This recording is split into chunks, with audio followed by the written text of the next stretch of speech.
translating questions and answers with AI. In this video, I'm going to demo a new feature from the Zendesk AI suite, which is going to increase productivity for your agents. It's going to make your life easier, and it's going to encourage self-service for you. Now, I'm going to take you guys directly to the demo. If you can see my screen over here, I am going to show you an article. So this is my help center, my FAQ, and I have a use case with a bank, and I have an article in here called How to Open a Credit Card in a Bank Step-by-Step Guide. And as you can see, it's pretty long. I want to translate this into various languages. And as a first step, I will translate it into a German version of this article. So I go to edit article. I'm going to show you how to turn it on later. Right now, I'm just going to show you how it works because it's pretty cool. So you have to be in the new editor of FAQ in the guide.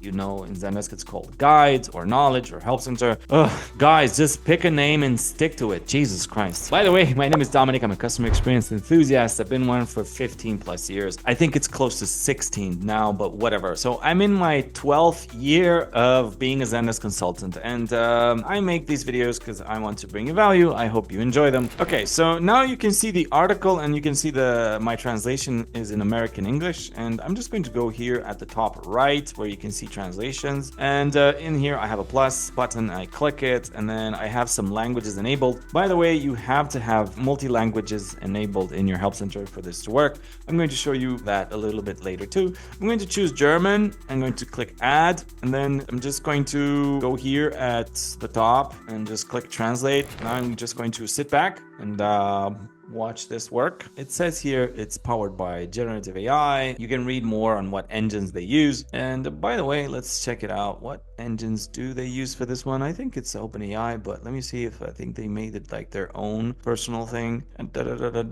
These features are large language models by third-party vendors that integrate with Zendesk. Okay. The article includes more information about LLM vendor.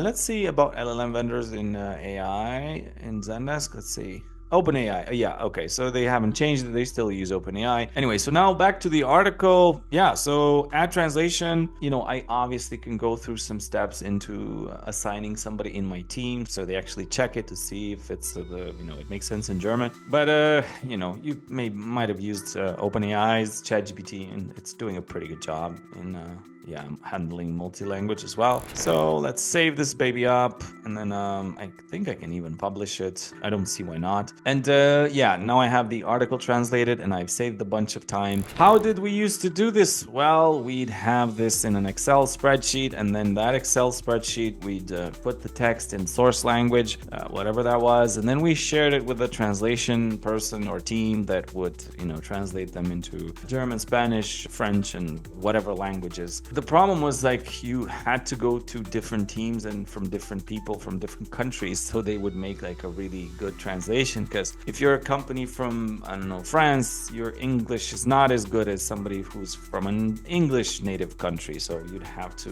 go through hoops. Hey, can you please help me translate this? So anyway, that was the slugfest process in terms of when this could be ready, because you obviously would translate it, but then you'd have to have somebody who had to review it. Anyway, a bunch of time loss, which is, I don't know, how much was this? Like 23 seconds? Yikes. This is a pretty cool tool.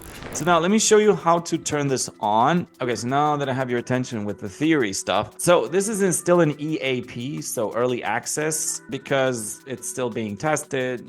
They want to make sure that they fix any potential bugs. I haven't seen any, but I have not used it in a real life example. I've just translated a use case, I don't know, like a test. So that's not really relevant. So what you have to do, you have to be mindful of some prerequisites, and here they are.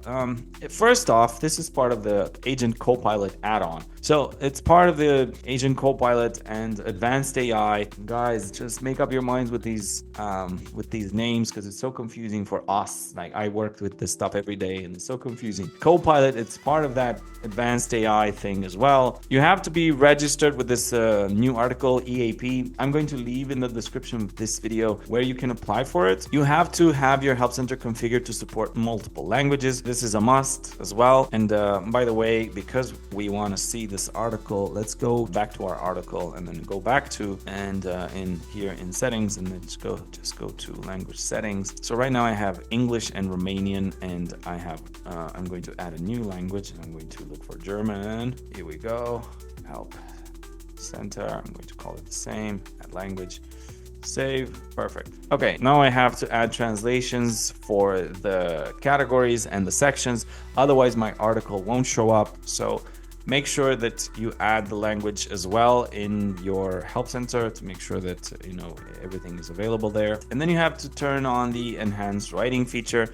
And this one, you just go to the 4 squares, and then you go to admin center, and then you go to agent tools, agent copilot, and then you scroll down here to writing tools, and then you activate enhanced writing, and then you save it, and then that's it. You just refresh your screen, you go to your help center, and then you start translating away. Now for some thoughts, I don't know, man, like I don't know who's assisting who right now. It's just like a worker. It's just going to watch what the AI is doing and nothing else. I don't know if you've seen the video. Is Zendesk Copilot worth it? I'm going to show the picture up here, and I'm going to leave the link to that video in the description of this video so you can watch it, so you can see all the other tools. Where I want to go with this, if you see that video, you'll see that everything is, you're just assisting the Copilot. It's not assisting you. You are just watching it do its thing. All mind you, you have to set it up very well. You have to have good processes. You have to have procedures. You have to have good knowledge-based articles and FAQs, of course. So that has to be well documented. As a personal suggestion, do not